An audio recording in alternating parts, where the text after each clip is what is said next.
On Friday, I spent the day on retreat with my colleagues from the Gisborne Hawke's Bay Presbytery. It was a gorgeous day, and for some of the time I walked around in nearby Cornwall Park. My attention was drawn by a chorus of tui song, and I followed it to a large kowhai tree nearby. What a sound and sight it was! Dozens of tui fed from the nectar, chasing each other from flower to flower, chuckling, whistling and chortling as they went, their colourful feathers flashing in the sunlight, a living testimony to the abundant beauty and glory of God's creation. For the next few weeks in our worship, we will be observing the season of creation, a time when we consider not just the beauty of creation, but how our human actions aid or otherwise God's vision for the flourishing both of humanity and all creation. During the week, a parishioner asked me what thoughts I had about the big picture of creation and the coronavirus pandemic. Did I think that the virus was a vehicle to maintain the balance between the human population and the use of the world's natural resources? Whoa, what a rabbit hole that is!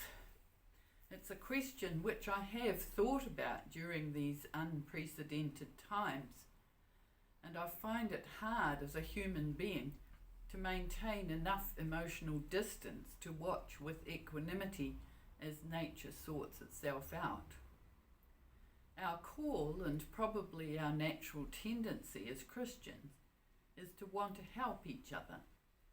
In the time of the plagues, one of the things non-Christians noticed about Christians was their kindness and their willingness to help everyone who needed it, even at cost to themselves.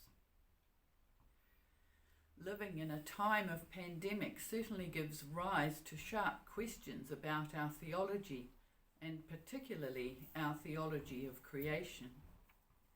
While I, and probably most of us, see creation as essentially good and beautiful, a moment's thought will remind us that it isn't. Like everything else in life, it is a mixed bag. One day, walking in the bush on Maungatautari, my daughter came across the remains of 4 dead native birds, maybe bush robins or waxeyes. She was understandably worried about this, thinking they might have been poisoned or killed by cats or rats or stoats. But the dock people were okay with it, as it was clear from the way they'd been killed that the culprit was not poison or predators, but ka rearea, the native New Zealand falcon, which is just as endangered as its victims. As T.H. Huxley, a late 19th century English biologist nicknamed Darwin's bulldog, said, "There is amazingly little evidence of reverential care for unoffending creation in the arrangements of nature that I can discover. If our ears were sharp enough to hear all the cries of pain that are uttered by men and beasts, we should be deafened by one continuous scream. And yet the wealth of superfluous loveliness in the world condemns pessimism. It is a hopeless riddle." The book of Job reminds us that nature has its own laws, and we can see that all around us. Creation has its own freedoms, which lead naturally to violence, illness and suffering, as well as beauty.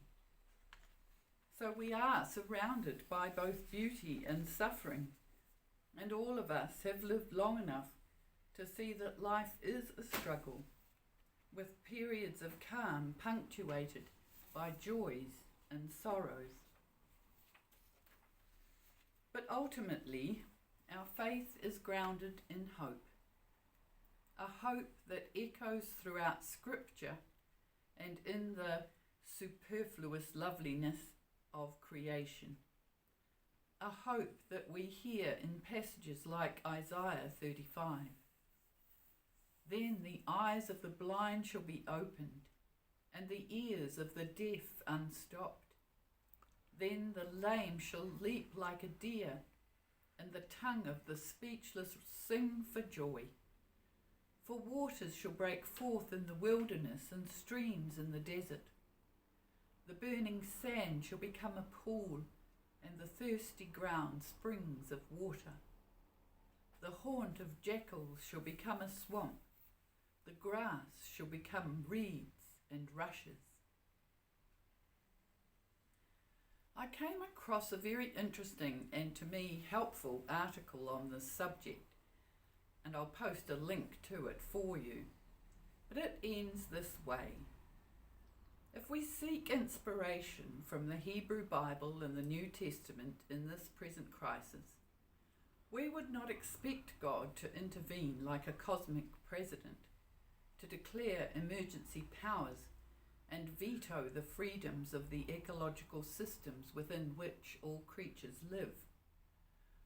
Rather, we would look to the God who always chooses to act in solidarity, who quietly calls us to act freely as better human beings, fellow creatures with the earth, and to embody the justice of God in every area of our lives together.